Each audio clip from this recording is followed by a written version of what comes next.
تدبر قرآن امین احسن اصلاحی سورہ نساء آیت 176۔ آگے کا مضمون۔ اوپر والی آیت پر یہ سورہ تمام ہوئی۔ اب آگے ایک آیت بطور ضمیمہ لگا دی گئی ہے جو ابتدائی سورہ کے بیان کردہ احکام وراثت کے ایک خاص مسئلے کی وضاحت کے لیے بعد میں نازل ہوئی۔ اس کے آخر میں کذالک یبین اللہ کے الفاظ سے اشارہ بھی فرما دیا ہے کہ یہ توضیحی آیت ہے جو بعد میں توضیح کے طور پر نازل ہوئی ہے۔ اس قسم کے ضمیمے کی مثال سورہ بقرہ میں بھی گزر چکی ہے۔ آیت کی تلاوت فرمائیے۔ اعوذ باللہ من الشیطان الرجیم، بسم اللہ الرحمن الرحیم۔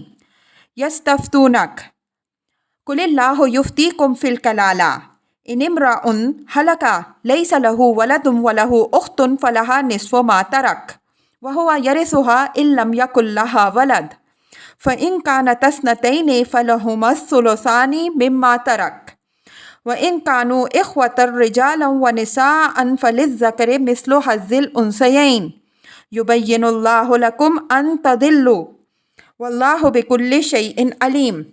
ترجمہ۔ وہ تم سے فتویٰ پوچھتے ہیں، کہہ دو اللہ تمہیں کلالہ کے بارے میں فتویٰ دیتا ہے۔ اگر کوئی شخص مرے، اس کی اولاد نہ ہو، اس کے ایک بہن ہو تو اس کے لیے اس کے ترکے کا نصف ہے، اور وہ مرد اس کی بہن کا وارث ہوگا اگر اس کی بہن کے کوئی اولاد نہ ہو، اور اگر بہنیں دو ہوں تو ان کے لیے اس کے ترکے کا 2/3 حصہ ہوگا، اور اگر کئی بھائی بہن مرد عورتیں ہوں تو ایک مرد کے لیے 2 عورتوں کے برابر حصہ ہے۔ اللہ تمہارے لیے اس کی وضاحت کرتا ہے کہ مبادا تم گمراہی میں پڑ جاؤ، اور اللہ ہر چیز کا علم رکھنے والا ہے۔ الفاظ کی تحقیق اور آیت کی وضاحت۔ کلالہ کی میراث کا حکم آیت 12 میں گزر چکا ہے۔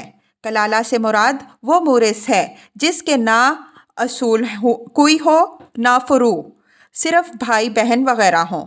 اگر آیت 12 کے حکم کو صرف اخیافی بہن کے ساتھ مخصوص مان لیا جائے تو اس توضیحی حکم کے بعد کلالہ کی وراثت کے حکم کا ہر پہلو واضح ہو جاتا ہے۔ اس کی تفصیلات فقہ و فرائض کی کتابوں میں موجود ہیں۔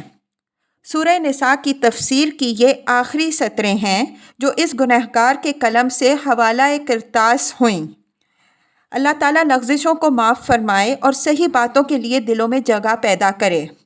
وآخر دعوانا ان الحمد للہ رب العالمین۔